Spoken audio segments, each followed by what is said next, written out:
Fins al 31 d'octubre del 2025, els actes vandàlics, en especial els grafits, han suposat un cost de 6,2 milions d'euros, 20.395 euros al dia, diners que no arriben ni a hospitals ni a col·legis.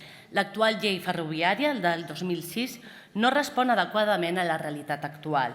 No tipifica de manera prou clara certes conductes ni estableix un règim sancionador proporcional al dany causat. El passat mes vam veure com en poc menys de 48 hores un pla pilot de nous trens en estacions com a Mataró o a Badalona ja portava aquests primers grafitis, aquests primers vandalismes que provocaven malmetre de nou aquesta xarxa. Cal anar més enllà d'aquestes mesures amb elements complementaris, amb polítiques efectives de més vigilància, amb més agents, especialment a la nit, amb campanyes específiques, amb videovigilància, amb control real dels accessos i amb inversions que permetin tancar els pàrquings, que permetin tancar els tallers on s'aparquen els trens.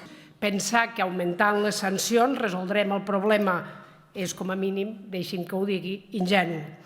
Però la pregunta que ens hem de fer és per què passa això i perquè sobretot passa en determinats llocs i no en d'altres.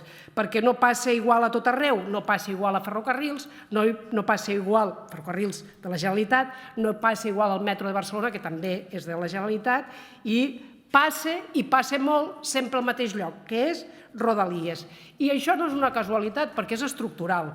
Cortar el servicio ferroviario es atentar contra un servicio básico, una infraestructura crítica, que está tipificado en el 560 y el artículo 340 del Código Penal.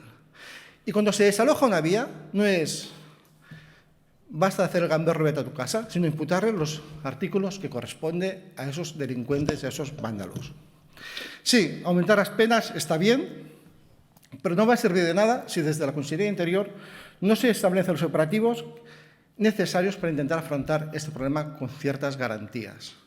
No estamos de acuerdo con esta nueva triquiñuela parlamentaria de los socialistas, pero dada la importancia de reforzar las medidas sancionadoras para afrontar esos comportamientos incívicos hacia el material ferroviario, votaremos a favor, eso sí, sin entusiasmo, de su tramitación por el procedimiento de lectura única.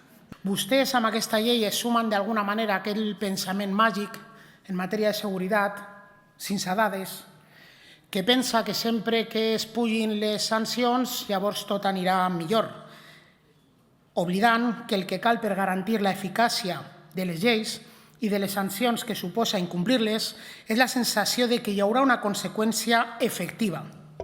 I això depèn molt més dels mecanismes efectius per garantir la identificació de qui incompleix la llei que pel fet de que hi hagin sancions més grans, més elevades.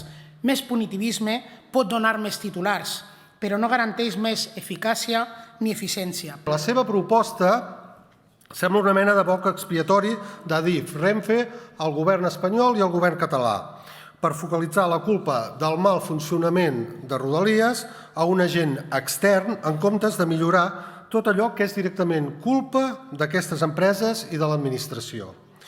Davant el caos ferroviari que vivim, el govern ens presenta una iniciativa que no solucionarà el problema i que es basa en la repressió, en lloc de presentar altres iniciatives que podrien ser molt més prioritàries per arreglar els greus problemes que patim.